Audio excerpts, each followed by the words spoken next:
What is up, sparkling babes? Welcome back to the channel. This is my first tutorial of 2018. I'm super excited to be sharing with you this new hack or trick, whatever you want to call it. But basically, I will be applying concealer without setting it. You guys know I'm a very heavy concealer setting. Like I always set my concealer, but today we're going to be trying eyeshadow without setting the concealer. So this is one of the first steps, applying the concealer and moving straight onto eyeshadow. So I'm using this Morphe Palette, which is currently out of stock. So I apologize, you guys, but I will be keeping you updated on the description box. Starting with this first shade, which is a very cool colorful shade to start on the crease, but you can definitely see, you guys already, how the eyeshadow are applying. Very pigmented. They look even more pigmented, blended in really nice. I didn't have a hard time blending. It doesn't go on patchy. I was so shocked when I tried this, because usually I do set my concealer just so my eyeshadow won't go on patchy, but trying this method was definitely a new for me. It definitely made the eyeshadow look so much more vibrant. Everything looks good, everything blended in nicely, you guys. I definitely highly recommend you guys to try this out. Again, this was just my first time, and I also do not know if it was because of the concealer that I used. The concealer that I used was definitely a thicker consistency, and it does dry out a little bit, like it dries to a matte finish. So I'm not sure if that made a difference between it. I definitely will be doing more tutorials on this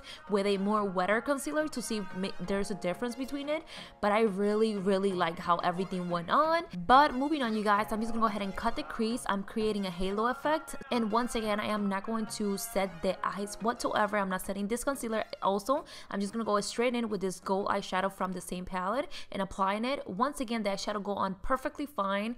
I never thought I would be doing this, to be honest. I thought I would always be setting the eyes. I'm a heavy concealer setter, but for today, I am so excited because everything looked so much more pigmented and vibrant, and I think that's what we've been missing out, you guys. We've literally been missing out on this. So as you can see it here, I'm just going in with this black eyeshadow and just applying it on each side just to make everything look more dramatic. Added some lashes, and we're on straight to the face. Moving on to the face, you guys, definitely went ahead and apply a little bit of this toner just to clean up the face. I think it's great to clean up the face before applying any foundation. It makes everything much more smoother and just better. Of course, I had to go ahead and moisturize just because my face is really dry. And let me tell you, this is probably the worst combination I ever done on foundation wise. I applied this Pearlie's Cosmetics BB cream, and I also applied the Huda Beauty Fox Filter foundation, and I feel like this was the worst combination I ever done in my entire life of foundation, you guys. It just went on so weird, and it actually made my face, my skin texture just like pop even more. It was just like really bad combination. It did not work. I don't know if it's because it's really cold right now and my skin is just like extra dry. I definitely have to figure that out, but that combination was just like really bad. Anyways, I went ahead and applied a little bit of this LA Girl Pro Concealer just to bronze up the face a little bit more because I was looking a little white, and I definitely ended up looking even more patchy. This was probably my worst foundation routine that I ever done in my entire life. Like everything just looks bad, but we had to keep going and make it work. I went ahead and applied a little bit of this concealer from Morphe, and this is in the shade Nude. And for those of you wondering, I am using the Shop Miss A Wonder Blender. It's only $1, you guys. Works amazing. I do feel like these sponges do soak in a lot of product, so that's one thing I don't like, but they work bomb. Moving on to this Morphe palette, I'm using this shade just to set under my eyes.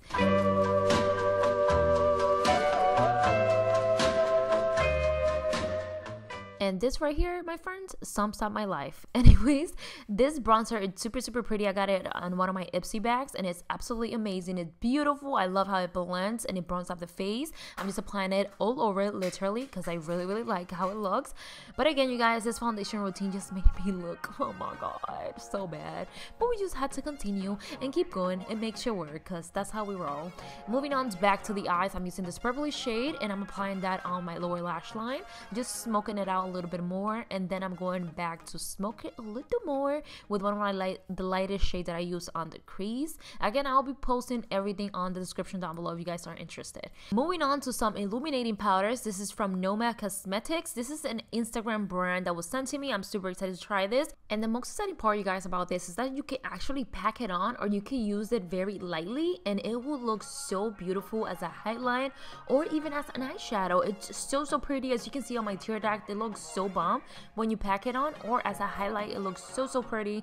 I really like this, and I cannot wait to try the other ones. Moving on to the lips, I'm using this Jelly Shot from Incredible Cosmetics. They're so, oh my god, such an amazing brand, you guys. They're so sweet. They sent me this beautiful care package, and I'm just love and everything. This is super moisturizing. It has like a flower in the middle, which is the coolest part of it. And then I went in with this ColourPop Cosmetics liquid lipstick in Magic Wand, I believe, if I'm not mistaken. I'll post it down below, so make sure to check that description box. And excuse my lashes that look nasty with all this glue because they're so old. I need to like get rid of them already or clean them. But this is the final look, you guys. Thank you so much for watching. I really hope you guys enjoy this. Let me know if you would like to see more eyeshadow tricks or things like that. I'll definitely be doing those more often. Thank you guys so much for watching. Happy New Year once again. I love you guys, and I'll see you on my next video.